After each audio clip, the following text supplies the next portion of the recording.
हर हर महादेव, हर हर शंभु। प्रिय भक्तों, आप सभी का स्वागत है मेरी कथा सागर चैनल में। आज मैं आपके लिए शिव पुराण का 7वां अध्याय लेकर आई हूँ, जिसमें श्रोता द्वारा पालन किए जाने वाले नियम बताए गए हैं। तो आइए श्रद्धा पूर्वक इस कथा को सुनते हैं। सूत जी बोले, सौनक, शिव पुराण सुनने का व्रत लेने वाले पुरुषों के लिए जो नियम है उन्हें भक्ति पूर्वक सुनो। शिव पुराण की पुण्यमयी कथा नियम पूर्वक सुनने से बिना किसी विघ्न बाधा के उत्तम फल की प्राप्ति होती है।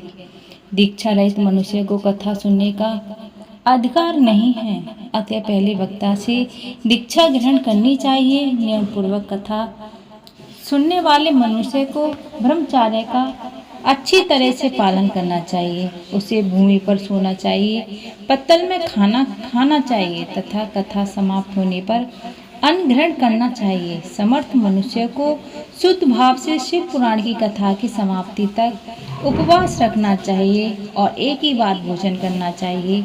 गरिष्ठ अन्न, दाल, जल अन्न से मसूर बासी अन्न नहीं खाना चाहिए। जिसने कथा का व्रत ले रखा हो उसे प्याज, लहसुन, हींग, गाजर, मादक वस्तु, आमिष कही जाने वाली वस्तुओं को त्याग देना चाहिए। ऐसा मनुष्य प्रतिदिन सत्य, सोच, दया, मौन, सरलता, विनय, हार्दिक उदारता आदि सद्गुणों को अपनाए तथा साधु संतों की चिंता का त्याग नियम पूर्वक कथा सुने। सकाम मनुष्य इस कथा के प्रभाव से अपनी अभीष्ट कामना प्राप्त करता है और निष्काम मोक्ष प्राप्त करता है। सभी स्त्री पुरुषों को विधि विधान से शिव पुराण की उत्तम कथा को सुनना चाहिए। महर्षि, शिव पुराण की समाप्ति पर श्रोताओं को भक्ति पूर्वक भगवान शिव की पूजा की तरह पुराण पुस्तक की पूजा भी करनी चाहिए तथा इसके पश्चात विधि पूर्वक वक्ता का भी पूजन करना चाहिए। पुस्तक को रखने के लिए नया सुंदर बस्ता बनाएं। पुस्तक वक्ता की पूजा के उपरांत वक्ता की सहायता हेतु बुलाए गए पंडित का भी सत्कार करना चाहिए। कथा में पधारे अन्य ब्राह्मणों को भी अन्य धन का दान करना चाहिए। गीत, वाद्य और नृत्य को उत्सव मनाएं। विरक्त मनुष्य को कथा समाप्ति पर गीता का पाठ करना चाहिए तथा गृहस्थ को श्रवण कर्म की शांति हेतु होम करना चाहिए। होम रुद्र संहिता के श्लोकों द्वारा अथवा गायत्री मंत्र के द्वारा करें।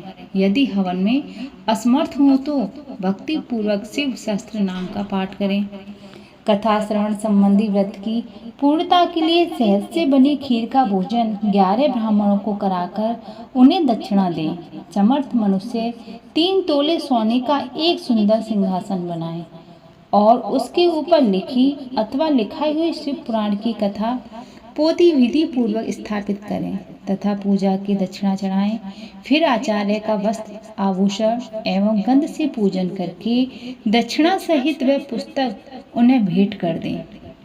सौनक, इस पुराण के दान के प्रभाव से भगवान शिव का अनुग्रह पाकर मनुष्य भव बंधन से मुक्त हो जाता है। शिव पुराण को विधि पूर्वक संपन्न करने पर यह संपूर्ण फल देता है तथा भोग और मोक्ष प्रदान करता है। मुनि, शिव पुराण का सारा महात्म्य जो संपूर्ण फल देने वाला है मैंने तुम्हें सुना दिया। अब आप क्या सुनना चाहते हो श्रीमान?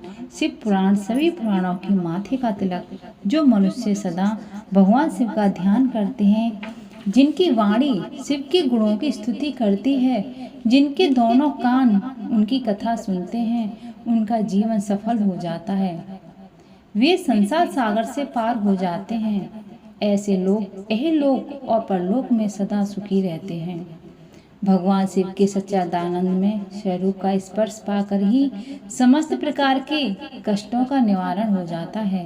उनकी महिमा जगत के बाहर और भीतर दोनों जगह विद्यमान है। उन्हें अनंत आनंद रूप परम शिव की शरण लेता हूँ।